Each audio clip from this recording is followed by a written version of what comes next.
Two, one. What's going on, guys? Welcome back to the Buckhouse podcast. I'm one of your hosts, Benjamin Buckhouse, alongside Johnathan Buckhouse right over there.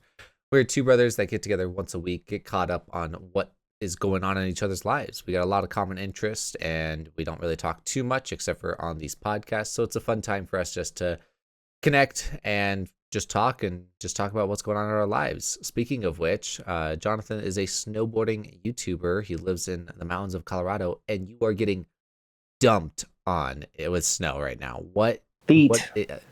Feet of snow. I've gotten almost 3 feet of snow at my house. It's crazy.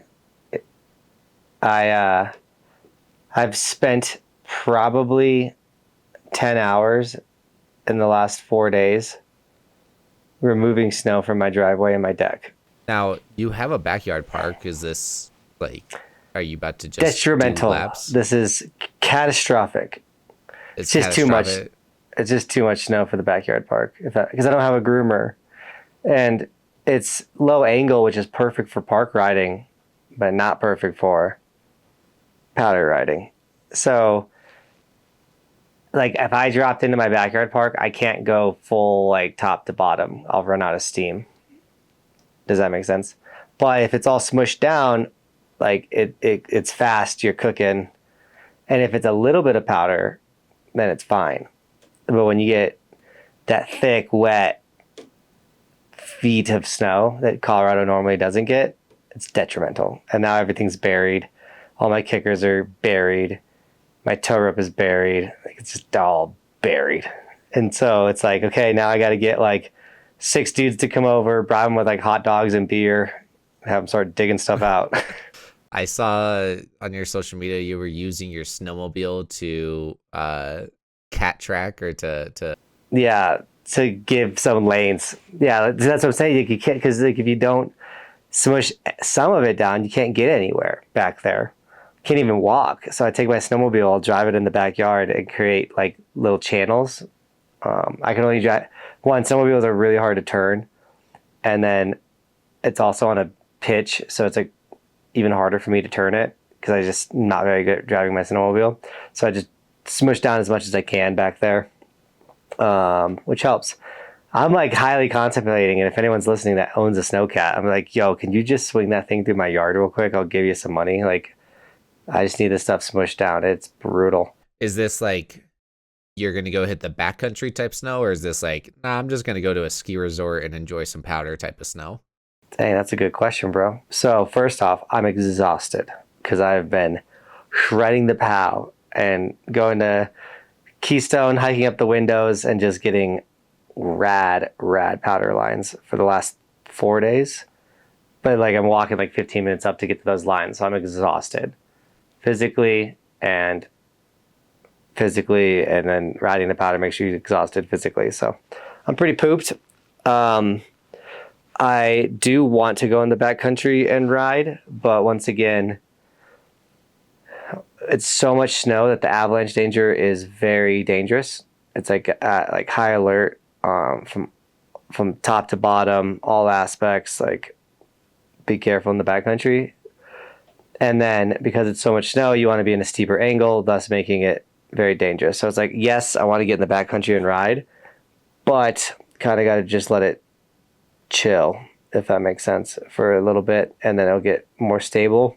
And then Colorado does this really weird thing where, because it's so sunny during the day and then at night it gets really cold, the moisture gets sucked out in this weird science way, that the really thick, heavy snow that's hard to ride through will lose its moisture and actually be easier to snowboard in about a week. It's really weird, but it's one of the things that makes Colorado special. Get that champagne powder.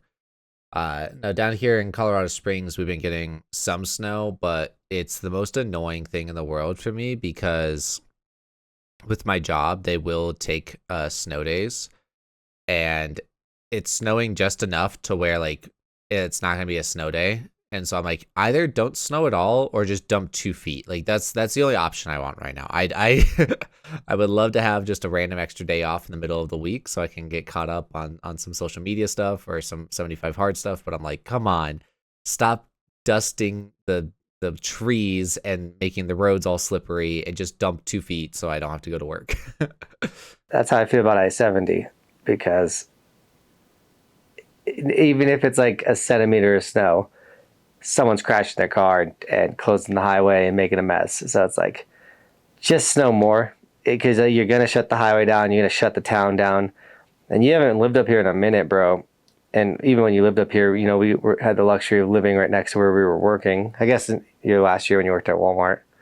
But man, now that Roman's on the other side of the highway for school, the last 4 days when it's been puking 2 feet of snow have been miserable. Like literally like 2 hours to get from the city market light, like the Dillon City Market light, or the Dillon light.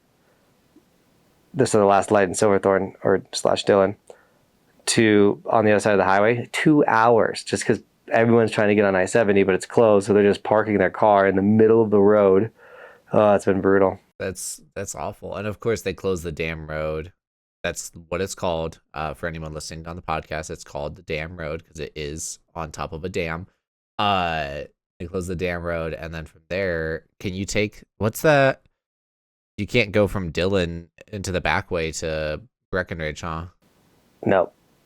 So the way to avoid some of it, the way to avoid to just hop and skip and jump through is when you're driving towards Dillon from Keystone, you turn left at the Eagle statue, drive through Dillon, and then you get to the light by the dam road, and you can either turn left or you go straight into the city market parking lot, drive through the city market parking lot, and then you skip the next stage of traffic, but that could get backed up in city market to the next light. But if you get to the next light, you then turn right and then try and immediately turn into the McDonald's parking lot. And then once you get into the McDonald's parking lot, you can take back roads all the way home.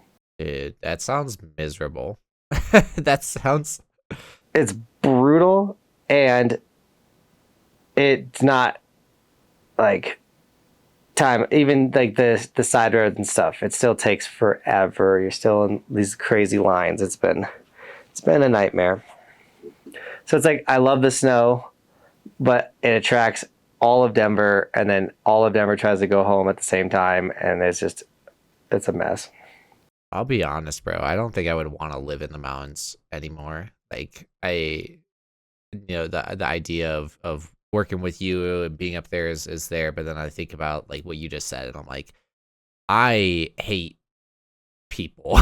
Like, I hate having so many people, especially traffic wise, and the fact that like it's gotten exponentially worse since I moved away. So I do not envy you for living up there. Like, it's beautiful and everything, but it's because I say the same thing. Like, I couldn't live in Colorado Springs with so many people, but it's like different types of people. So in Colorado Springs, you just have a lot of people, and there's people doing everything all the time. They're everywhere. But in the mountains, you get a lot of people doing one specific thing, whether that's skiing or a concert that's going on, but like when you go to the grocery store, it's not like, oh man, there's a lot of people. Maybe on a Friday, there'll be a lot of people, but like on a Tuesday, like it's like, oh, the grocery store's kind of dead. No one's here, you know. In the summertime, like the normal living is super chill and quiet, and then the weekend happens, and you're like, well, what is going on? You know, like there's moments of busy and a lot of people, where like Colorado Springs is like you're living with a lot of people. Am I making sense? Yeah. Your day-to-day life is different, but no, it's Colorado Springs has most definitely got to that point where it's always busy. It's always been like the few times if Kirsty and I do something special, like if we go up to Denver for a concert, and that means that we're driving home a little bit late, like maybe we'll get home around 11 to midnight or something, there'll be traffic on our way home through Denver, and then even in Colorado Springs, which was like, that's like unheard of for us, because when we were growing up, if you were driving on the road past like 10 p.m., there was maybe 2-3 cars on the main highways with you. Like, there was never anyone driving. It was such a different experience. And now there's just like, or if I wake up super early to go somewhere, once again, like there's there's a bunch of cars on the road. Like if I'm leaving, for a plane ride at 5 o'clock in the morning, so I'm driving to the airport at 3:30, 4 a.m. There'll be traffic, and I'm like, what is going on in this city? This is not normal. There would be no one on the road other than a few people going to the airport with me. That's the only difference. And I'm like, what is going on right now? It's funny, yeah, because we still have like if you drive at like 2, 3 in the morning, it's like a ghost town. You're the only person out there. So I know what you're saying. It's oh, I had it and I lost it. It's gone forever. Oh, I've always had this like weird fantasy of like moving to a really small town, like this, like 1,000 people live in it or something. I have like thought about that, but I don't think I would want to do it. I can't do too small, but I also do not want to do too big. And of course, my too big is not the same as other people. People that live in like Chicago are like, your city's not big, blah blah. I'm like, yeah, I it's still too big for me. But no, I can't do. I don't know if I could do 1,000, like 1,000-person city. Like I've driven through them. I can't. I don't know if I would want to live there.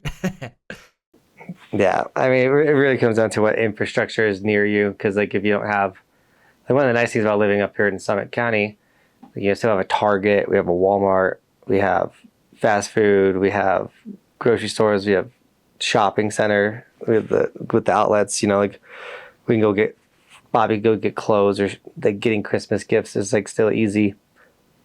But if you just lived where you get only the mom and pop grocery store and like maybe a Dairy Queen, that might be tight. A Dairy Queen. Every small town has a Dairy Queen. The Family Dollar. You get everything from the Family Dollar. I joked about it, that there's like a standard for a city for me to live in, and it's not because like I can't live without this or whatever, but it's just like when I say it'll make sense, but it's like this really determines how big a city is, and it's, does the city have a Best Buy? If the city has a Best Buy, then it has kind of like enough infrastructure for me to be like, okay, I could see me living here. And once again, it's not because like I can't live without a Best Buy. It's just like if a city has a Best Buy, it generally means that there's enough people and there's enough infrastructure for it to kind of be a big enough city for me. Let's be real. Who's using Best Buy nowadays? What do you need a Best Buy for? Best Buy is actually doing really well right now. And one thing that to take into consideration of a Best Buy is that it's a showroom. So if you want to go look at TVs or experience a sound bar, if you want to go get your hands on a laptop or a monitor or whatever it is, if you want to go physically see something, you can't do that on Amazon. You can't do that on when you're online shopping. So going to a Best Buy is kind of like the thing to do, is go there and feel what you're going to purchase, experience what you're going to purchase. That's the whole point of a Best Buy. But also, I just listen to the sound bar on my computer, and then I know if it's good or not. I don't know if that really checks out, but but no, there's also just the quote unquote expert advice. I'm putting more emphasis on expert because it's getting worse and worse. But it's whoever they hire, they put in as the expert. No, seriously, that's because that's how ski shop. It's so funny. Somebody, I'll like do a how to wax video, and people are like, don't listen to this dude's advice. Take it to your local ski shop. I'm like, and what? Get tuned by the 16-year-old that just got a job there? You guys are idiots. Dude, no, when I was working at Best Buy, it still wasn't like experts, but there was specific employees to specific departments. So I was a computer sales associate. So I only worked in computers. Yes, I could go help elsewhere, but it wasn't necessarily my responsibility. That sounds selfish and wrong, and yes, it was. But no, I specialize in computers, but I also had a passion behind computers. I love computers. I knew a lot about them, and I would do research personally. I just was like, I liked computers. I was looking into them just for fun, and then now I have a job for it, and then I would get specific training for computers, and then my entire team was the same way. So we all just talked about computers together, and so it was a lot more of like these are your experts. And then same thing for like the home theater department where you got TVs and sound bars. Those guys just really liked TVs. Like one of the guys was obsessed with movies. He loved movies and he loved watching movies on good TVs. So, it was more so like people were passionate about what they talked about. Now the approach is you just are an employee for Best Buy, which works from a business standpoint because it's like, yeah, if we're not going to just have you sell computers, we need you to also sell TVs and appliances and all that stuff. But it's like when you put me, who only cared about computers, in the appliance section, I don't know what the difference between this refrigerator and that refrigerator is, but I still have to act like I'm an expert and know what I'm talking about. Yeah, that doesn't work. So why is Best Buy selling refrigerators? That's what I really want to know. Honestly, dude, I don't really have like the full answer, but I will say there's a lot of refrigerators that are tech savvy and they just work. But yeah, they no, like Best Buy's show been a selling a photo lot. of your inside your refrigerator. You're like, oh, it's such a funny concept. You're like, wow, what's in my fridge? And then you like touch the screen and it shows inside the fridge. You're like, oh, that's what's in my fridge. You can just open the door. You're missing the concept though, bro. You can actually use you can connect to that while you're at the grocery store. So if you're like, shoot, what do I need? You can look in your refrigerator while you're at the grocery store. Ah, I see. I mean, we have an Alexa in our kitchen and we use her to play music and stuff. So if the fridge got a banger speaker system, maybe I see It point. kind of did. We had we there was this. I'm not. No, I shouldn't say his name. He had a celebrity's name. That's all I'm gonna say. He had a celebrity's name, and he George Clooney, huh? No, he worked in the appliance section, and he was really into music. And yeah, he would jam on the refrigerator speaker, and you could hear it throughout the entire store, and it sounded great. And once again, it's a showroom. He is showing you what this refrigerator can do, and Dude, the house parties with the speaker fridge goes hard. here you go, bro. Imagine you wake up with your kids and they want to make pancakes, and so you go into the refrigerator or you go into the kitchen, and you have your refrigerator just playing jams, and just you guys are vibing and you're making your pancakes together, making memories together, bro. Dude, we do it all the time. We play kids worship music on Amazon. Dude, that playlist goes hard. We're just jamming, and we usually make pancakes. And just having that potential of like showing people what you can do, and it really is like I working at Best Buy. You can see why Best Buy still exists because, like I said, it's that showroom aspect. Because there's so many times where I would show people like the new iPads and like what the pencil can do. If you don't know, iPads have a pencil that you can get with them, and that pencil is incredibly impressive. It sounds like, okay, so it's just a little stylus for your iPad. No, like you can do so much with this thing. It has a pressure sensitivity, so if you're taking notes or writing or whatever, it's just like a regular pencil where it's like if you lightly touch, it comes out lighter. If you press a little bit harder, it comes out thicker and darker. It's so impressive, and just showing people like what you can do with this stuff, or even the Microsoft Surface laptops, which are like the tablet looking laptops. Those things are so durable. I would literally like slam them to the table in front of people and they all freak out. But I'm like, these things are durable. Once again, you can't do that on Amazon. So it's a different experience, and that's why they still exist. So on the note of Best Buy, because guys, Ben used to work at Best Buy. I don't know if you caught on to that yet, but Ben used to work at Best Buy. But we also used to work at Target, and sadly, we had another Target employee that we worked with pass away, which is crazy. Ben brought it up last night when I told him. But we've had a lot of employees we worked with at Target pass away. Yeah, that's the third one, which one of them was a little bit older, so not saying that like time was coming, but time was coming. But yeah, no, we've had 3 people. No, 4. 4. The checkout, the really, really, really old checkout lady. Oh, you know. I yes, I don't remember her name. Using any names for respect. Yeah, I don't remember her name, but I know exactly who you're talking about. Yeah, Dang, yeah, we've had she was a four sweetheart, people pass away. That is and like two of them were really young, like yeah, really young. for our age, like for Oh, Jonathan and I's I've had age, five. dang, There's bro. Just keep another one. adding to the list. She was like in her 20s. Dang. She OD That's on really sad. drugs. Okay. That's Um, still incredibly sad. the crazy thing is like the only people that have passed away in my life have been people I worked with at Target. You've had some friends pass away. I guess a couple, but like no family, man. We're lucky. We have all of our grandparents. Yeah, we are fortunate in that sense, and uh it's a shame because like we still do have our grandparents, but we don't live next to any of them, and I don't feel like we're really that close with any of them. And that's something that we could change, but it's like, our grandparents live in the Midwest and in the South. Like we don't have any grandparents that live near us and they never did. And Kirsty was extremely close with her grandparents. Her grandparents actually practically helped raise her, and uh they meant a lot to her, and they passed away. I've never had the opportunity to meet them.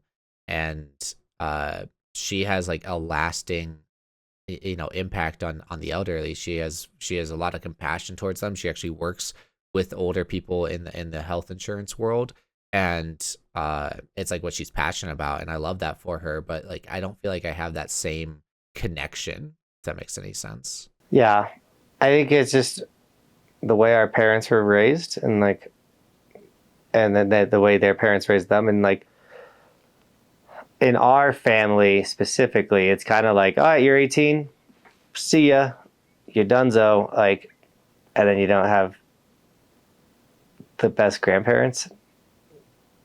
Does that make sense? Yeah. I'll tell you what, that's like lens with me. I'm gonna be the best freaking grandparent. I'm gonna be around all the freaking time. I think that location put a really big impact on that. I'll say I've done a good job of going and seeing most of the grandparents. The ones that are really south, it's been very hard just because it's so far away. But this summer, that is a goal of mine, is to get the kids to go see them, because I think we got to get mentally ready.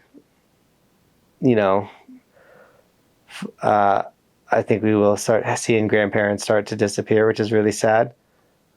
But I'm very thankful that I'm 33 and I still have all of my grandparents for two reasons. One, it gets me excited that I'm going to live forever because they have lived forever. So we got good genes, you know what I'm saying? And then two, it's been fun to like, I write them letters every year, or not even every year, like every holiday.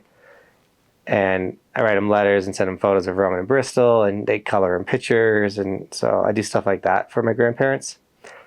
And so as much as we don't get to see them, I actually do interact with them often.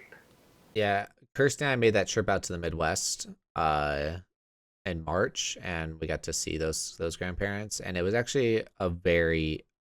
a very awesome experience, and I was so happy for Kirsty to meet mom's parents and just like experience that. And I think it really changed my relationship with our grandparents, and so I'm most definitely putting in more effort. And once again, that's like calling myself out on it is just like I didn't put as much effort because it was, once again, it was one of those like I was just never really close to my grandparents. But reality, like if you just put in effort, like it goes a long way. So It's funny. It's every relationship is like that. You're like, man, this person, like, I never, like, they don't ever reach out to me, things like that. But it's like, well, are you reaching out? And you're like, no. It's like, well, maybe you should start reaching out a little bit, and then maybe they'll start reaching out a little bit. it's a double-edged sword because like sometimes By the way, it's Dad's birthday today. yes, I know it's Dad's birthday. It's on my calendar. I was just making sure you didn't forget.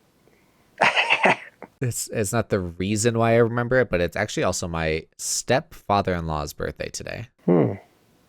Lots of birthday calls. Now, I think about it, and it goes against what Jonathan was just saying. But really, if you just put in a little bit of effort into your relationships, it does go a long way. And so that's something that actually our oldest sister has instilled in me as well.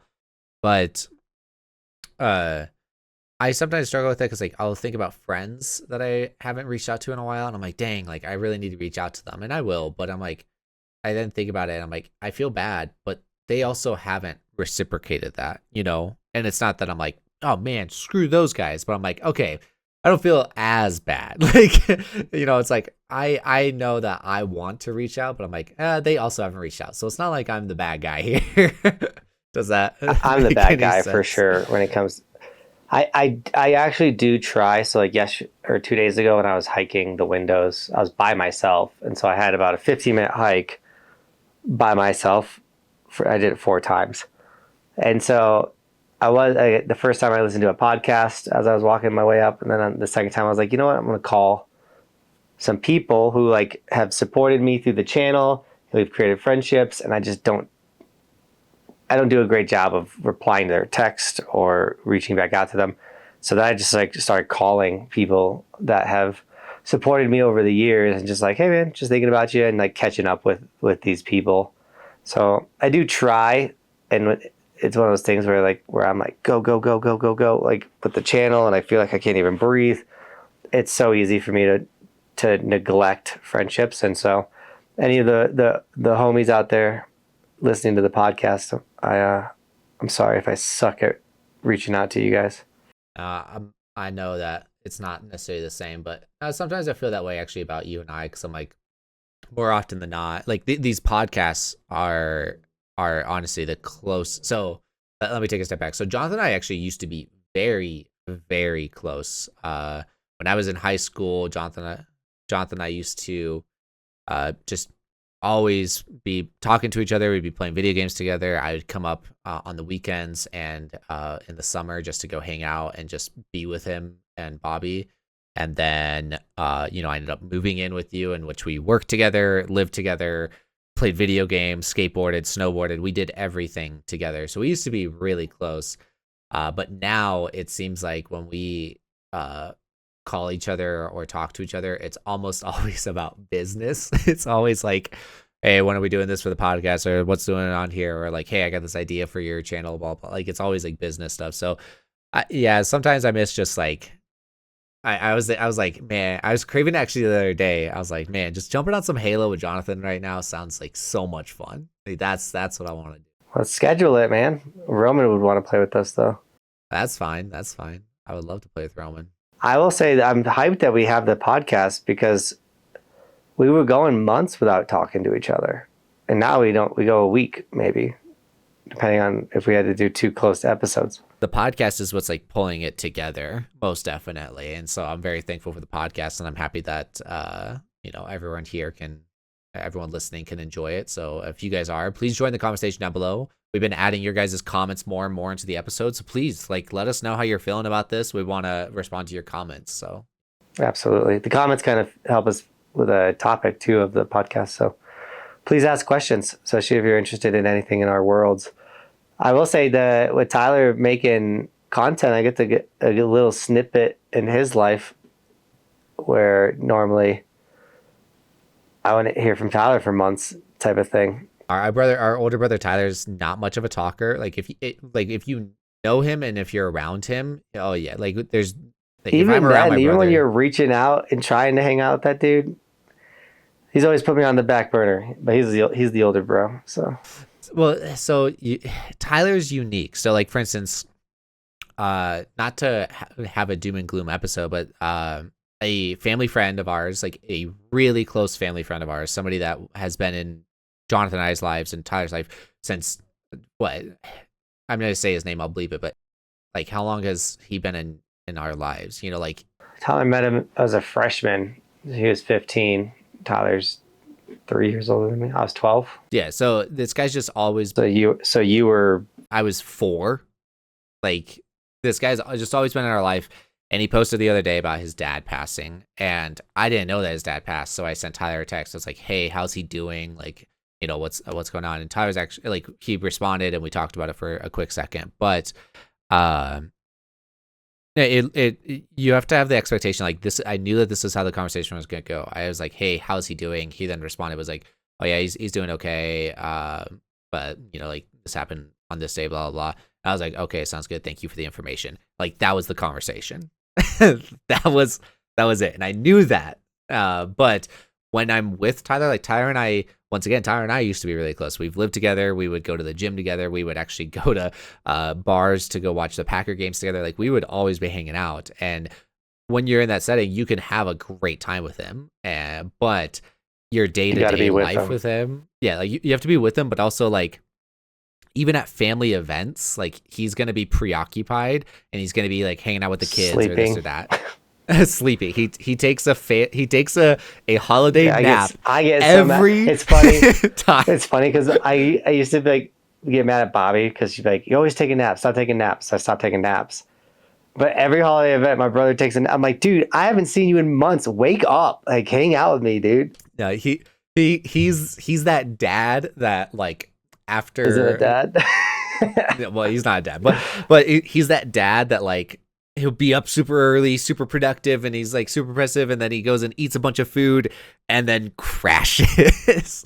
Like that's who he is. But it's most definitely like if you are with him in the right environment, it's number one going to be such a fun time. But like that's when you get to talk and hang out with him. But otherwise, like you said, he's super busy and he's going to be kind of like doing his own thing, even in family events and stuff like that. So, yeah, no, this podcast is, I think, great for us, and seeing his little social media posts is also great. I will say I'm biting my tongue a lot because I'm not trying to give him unsolicited advice. It's not that I'm like, he doesn't deserve advice, but like I'm just like, no, I'm going to let him do him and let him figure it out. Like I don't need to be shoving my advice down his throat on his little videos, but yeah.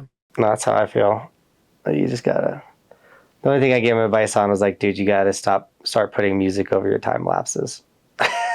For me, he's got his little quirkiness to his videos. We're gonna have a link up to his Instagram or TikTok for you guys, also down in the description. But he's a funny guy. He's a really funny guy. He's got some really funny intros to his videos. His content is so let's take a step back because we've been talking about him, but we haven't really explained it. So Tyler is our older brother that buys and resells stuff on Amazon, eBay, stuff like that. So he is an entrepreneur. He's also a firefighter.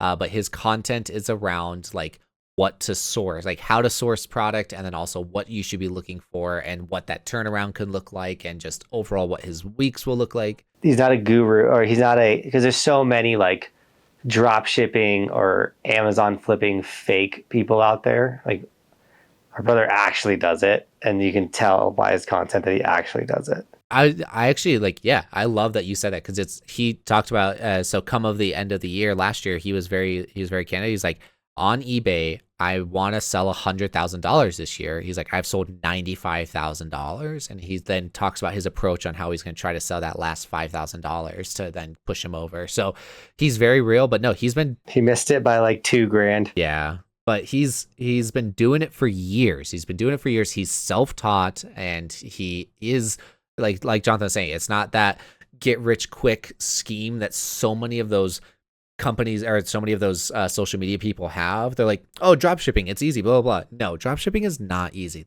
Or yard selling. I just made $10,000. And it's like, no, you just bought a bunch of junk and you are claiming it's going to be money. Well, and dude, even like Gary Vee is a massive social media guy that he's talks about investments, all that stuff, blah, blah. But he'll be like going to yard sales, and he's like, yep, I just bought this, this Hot Wheels car. It's going to sell for $200. And it's like, no, that somebody has that listed for $200 on eBay. That doesn't mean it's ever sold for $200. Also, the one that's on eBay is like in pristine box condition, whatever, with Gary Vee. I'm like, dude, that thing was slobbered on and it's like chipped. Like that thing's going to sell for like 10 cents, man.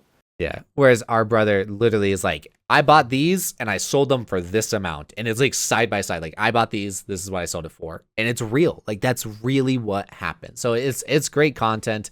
He's a lot of fun. But no, I got minor stuff. If you're listening, Tyler, minor stuff like you cut your the gaps between your cuts a little bit more. There's like a small second of pause that's just like dead silent. And it's like, yeah, just get rid of that. Just get rid of that. It'll speed up the video. I promise. It's probably because he's editing on his phone, I bet. It's harder to make those clean cuts. I edit our shorts on my phone, to tell you the truth. So I edit everything on my computer. So I desperately want a laptop. I want it, bro. Just let me borrow one of the Macs, okay? Just let me borrow one of the Macs you got. I do. I have one that just needs a screen replaced, and you could use it. A screen replaced? What happened to the screen? Well, one of the employees, when I had employees, guys, they got laptops to edit. Well, when one of the employees got let go, he returned a laptop, and the screen was shattered. Oh, the joys.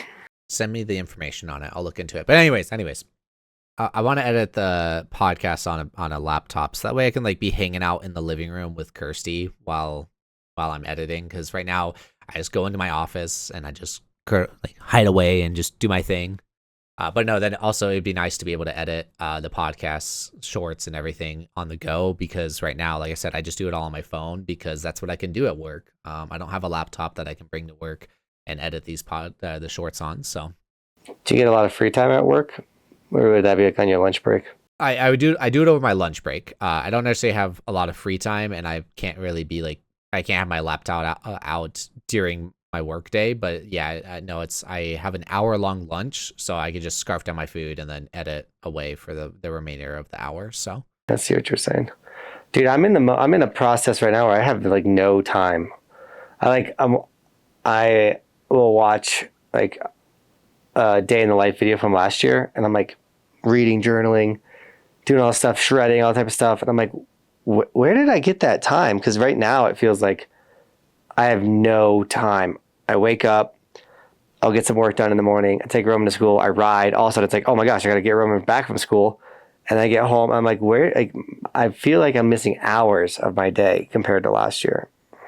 I mean, you don't have an editor this year, but then also I feel like, yeah, you do have to take Roman more. Like, I feel like Roman's school, not necessarily it's getting in the way, but it's just, as your kids are going to get older, as Bristol gets older, and eventually there's going to be probably a small point where Roman and Bristol are going to two different schools and everything. Like, your life's just going to be busy, bro.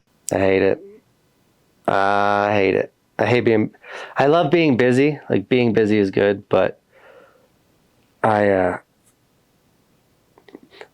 I think I also forget, because we're in February, so like March, April, it starts to slow down. So like, and then once I hit May, I'm still snowboarding every day, but it's like 2 hours of good snowboarding instead of like, I'm riding like 4 or 5 hours a day right now. I forget that my days just get shorter. It's amazing how bad the human memory is. Dude, I sometimes am incredibly impressed with my memory at work. Like, because my job in consists of like just a lot of just making the gears run smoothly, I guess you could say. Like, making sure that the parents are getting contacted appropriately, making sure that we have documents filed away appropriately, and just making sure that people are aware of what's going on. And like, I'm just like I'm literally just the like an oil in the gears that just help everything move smoothly. Like, that's kind of my job. And so I just have to know stuff. And like, sometimes I'm amazed by how much I remember, just like random stuff, like parent information, or like how many times a staff member has been with a student and stuff like that. And I'm like, I'm just amazed by what I can remember. And then other times I'm like, how did I forget that? It's because I'm not caring enough. But Bobby like gave me a whole list of things to do yesterday, and I forgot to do every single one of them. So let's just say I was put in the doghouse. And it's not that I like ignored it on purpose or maliciously. I just had other things that I was like doing and bouncing around and all this type of stuff. And then it's like, did you return the library books? No, forgot. Did you grab the mail? Nope, forgot to grab the mail out of the office. Like, did you make that phone call? Nope, forgot to do that. And then all of a sudden it's like, did you do anything I asked you to do today? And I'm like, no. You get to be mad at me. You could be mad at me. I didn't. You're absolutely like, I screwed up today. I have been told, or I have read stuff in books where it's like, and I know that this is something that you're not good with, bro, but I'm going to essentially call you out on it. It's like, nobody's not good at remembering names. It's just that it's not important enough for you to remember. And like, that's kind of, just something that's, you could apply into a lot of ways in life, such as like, yeah, it's it's not actually that you weren't listening to Bobby. It's just that in that moment you heard what she said, but it wasn't a priority to you in that moment. And so that's why you kind of just like forgot about it. And yeah, like that just happens in life. But it's like when you put effort into prioritizing and making sure that it is important to you, you will remember it, you know? No, absolutely. And that's not a typical thing. I'm actually really good at making sure I get what she needs or wants done. But yesterday, I fully dropped the ball. But it's also hard where, once again, we've been getting feet of snow. So, like, I'm allocating 2 hours of each day to removing snow from the house. Like plowing the driveway, shoveling the deck, things like that. So it's like I'm already losing lots of my day. And you know, the routine is thrown off, I guess is like a good way to put it. You know what I'm hearing? Excuses. That's it. She's like, I don't need your excuses. And I'm like, okay. Sometimes, man, I feel so stretched thin. I mean, you probably feel that way with 75 hard right now, where it's like your day's over and you're like, what did I even do today? Dude, as coming from somebody that works a Monday through Friday job, like this last weekend, like I'm actually still mad about it. It was the epitome of like, where did my time go? Each day I was like, it's already 2:00. Like where did the day go? And it was just so infuriating. Cause like I said, like those are like, I don't want to be that person that like lives for the weekend or anything, but it's like, I was, when you are doing 75 hard and working 10 hours a day, like, yeah, those weekends and just to have like time to get caught up on this or that, or, do stuff like they mean a lot. And I finally had a weekend and I'm like, dude, I feel like nothing came of this. Like it was just busy and I just was done with the weekend. Did you have a 3-day weekend? No, I had to go to work on Monday, even though it was President's Day. I do get a lot of the holidays off, but not every holiday. So, like Martin Luther King Jr. Day, I still had to work, and President's Day, I still had to work. But Memorial Day will be my next like paid holiday off, and then I've got like 4th of July off and stuff like that. But I also took off actually. So 75 hard, 75-day challenge.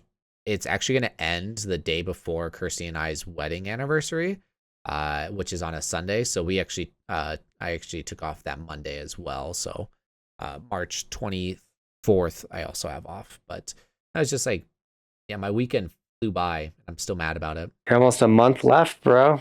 You're almost done. Try not to think about the days, to tell you the truth. I'm just like, just going through it. Is it over yet? Is it over yet? No. It does feel that way for a while, and then once the days get really short, or like there's like a low amount left, the momentum just ramps up. Yeah, I'll be honest. I'm feeling sluggish and just like very unmotivated. I'm very disciplined with it, but I'm just fairly unmotivated. For instance, actually, yeah. So Johnathan mentioned earlier that he called me last night while I was walking outside, and so I'm walking, and after that phone call, bro, actually, I got extremely lightheaded and I felt like throwing up and I was just very sick. But I was like, I'm just going to finish this walk and then I'm going to eat some food and I'm going to feel a lot better. It's exactly what I did. I just finished the walk and then got home and just ate food and felt a lot better. But I was like, this is one of those times where it's like, I have no motivation to do this. I want to just go home and be done with this, but I have to finish this. So I did. And I did. Like, that's what I did. So the discipline is there, but I'm like very like over it. Dude, I get it. So I mean, but discipline's what you need to get through the goals that you set yourself for the challenges, and that's why it's good to like set goals or challenges. I think because then if you don't have any goals or challenges, then you don't have this discipline to make you do things that you don't want to do. Like, even this podcast, I woke up today, man. I was like falling asleep on my live stream last night. So I ended it early because I'm so tired. Because once again, I've been hiking to go ride powder, and riding powder already is exhausting. And then I'm hiking 15 minutes to do my runs because I want untouched powder lines, which is even more exhausting. And then I come home and I remove snow for 2 hours. And then I'm just exhausted. And then so I wake up at 3 a.m. to do this podcast. I was like, dude, it would be so nice to just keep sleeping. But we got a podcast to film, so wake up. I got an edit to get done today. It's like lock in and like. But if you don't set these goals and you don't have discipline, then I would have just slept. There would have been no reason to wake up early. I would have just slept. No, it's the discipline that gets you through those days. There's a portion of a book, I think it was Atomic Habits, which I actually just finished listening to yesterday. But I think it was Atomic Habits, and there's a moment that they talk about what separates like professional athletes, or like, you know, what takes people to the next level. And they say it's the people that can do boring stuff over and over and over. It's the people that can go to the gym and do the same workouts, or, you know, cook the same foods every single day and just get it done with. And that, like, they're just okay with that. It's the people that do ordinary things, extraordinary amounts of time, that become extraordinary. And that was an analogy, or that was a saying that I heard that really dwells with me, and I really liked it. But it was like, yeah, it's the, you know, if you want to take your life to the next level, or if you want to be, you know, a YouTuber, if you want to be a professional athlete, if you want to be a professional gamer or whatever, it's doing those ordinary things over and over and over that makes you extraordinary. And that's where like the discipline comes in. Are you disciplined enough to do those boring things over and over and over to become extraordinary? So I've done a lot of boring things over and over and over and over, especially when I was achievement hunting on Xbox. It's where I feel like I learned it. I'm not gonna lie. That's funny that you're saying that your discipline comes from playing video games. I love it. I'm here for it. Dude, I was a freak when once I stopped competing, and started competing against my friends for achievements. I learned to just like grind out the grimiest gamer score. Yeah.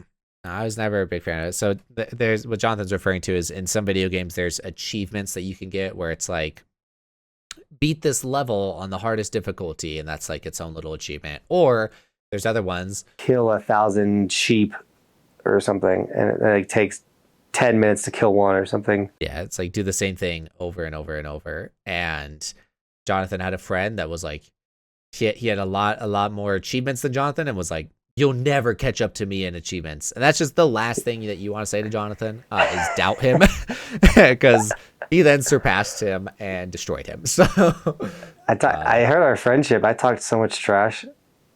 Yeah, there was other elements to that, but anyways, I talked so much trash.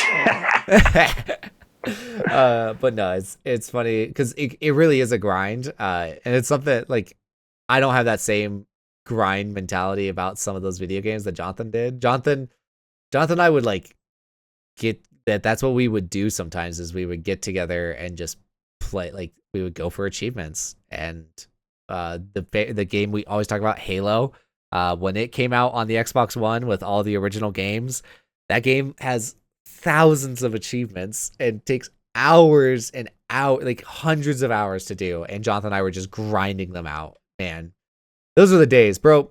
Let's get a Halo session in. Right? It's funny, I said it was because of achievements, but then I think about it, and like back when Epic Mix was out, I would go grind Epic Mix achievements, which is like, say, like Vail Resort dropped the Epic Pass, and they put Epic Mix machines on all their lifts, so it would track what you did, and then they would put out challenges, which is like ride this lift 5 times, and if you rode it 5 times, you get a pin. And then they had a top 100 ranking system.